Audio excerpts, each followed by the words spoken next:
But looking into it, this is like a great graphic on how it looks. There's so many different intricate muscles in the pelvis, which is why pelvic health is so important. Just like you do a bicep curl or a tricep kickback, you have to exercise your pelvis so that it can be toned again. And if we look at the organs, how this is made up, you'll notice here is our nice uterus here with the ovaries, but right here is your bladder. So if you see the proximity of your bladder to your uterus, it's a very, again, all fitting into this area, it's a very small area to house all of this. So when we think about it, we really do need to tone our muscles. Again, the bladder is surrounded by muscles as well. So that's a big reason why you see so much issues with bladder leakage in women, is because if these muscles start to slack up, or if you have an issue with the uterus or whatever it is, it's gonna impinge on that bladder. And so proximity, small spaces, and that's why knowing pelvic anatomy always helps women understand why they may have some of those issues. So, and so she'll teach you all those little tips. I'm so excited for you guys too. I saw a little excerpt today, and I think you guys are really gonna benefit from learning how to isolate your core muscles. She's gonna do a great job of that. Thank you. 6, do pelvic floor muscles make up your core muscles? Yes. Yes, they do. So when we think of our core, a lot of times people think it's related to just the abdominal muscles, which no, when we think of anatomically, your abdominal muscles will run right into the front of your pelvis. Okay, so it's gonna run right down to this bone here. So similar to like when you have a C-section and you make that incision, your abdominal muscles go right down to that pubic bone. And from there is a continuation of these muscles. Can you point on my body for Yeah. them? So our core, like for me, without the medical knowledge, this is my core, so sort of this whole area. So the pelvic muscles, So your Are where? pelvic bone will start somewhere around here. And her abdominal muscles start way up by the rib cage, okay? And they traverse all the way down here to her pelvis.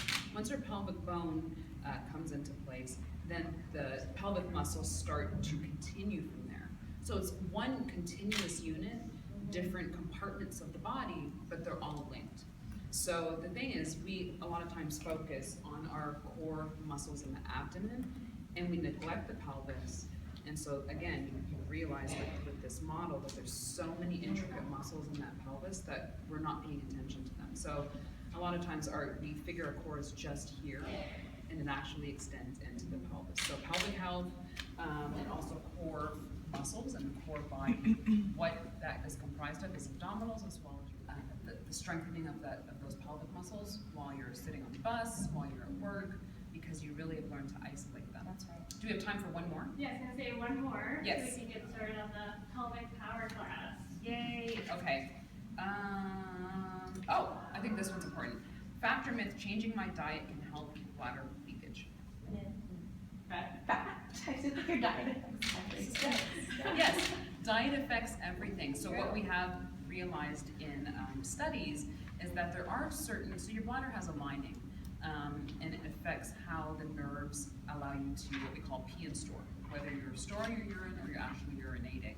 And so the difference between those phases is, are the nerves responding to spicy foods, citric acid foods, and some people really do have spasms that will be irritated by certain foods, caffeinated foods, and so what they'll have are spasms.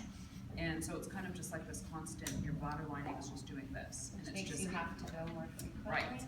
And it somewhat weakens the lining, and so therefore that will contribute. So if your pelvic muscles on top of that are not trained and tuned, then again, those spasms plus the pelvic muscles not being very, what do we call them, strengthened or toned, can again work together to cause increased leakage. So it doesn't, food, caffeine, and alcohol. but it doesn't, the good thing is that it doesn't apply to everyone, but when we have women who come in the office with this problem, we will narrow it down to, let's take a look at your diet.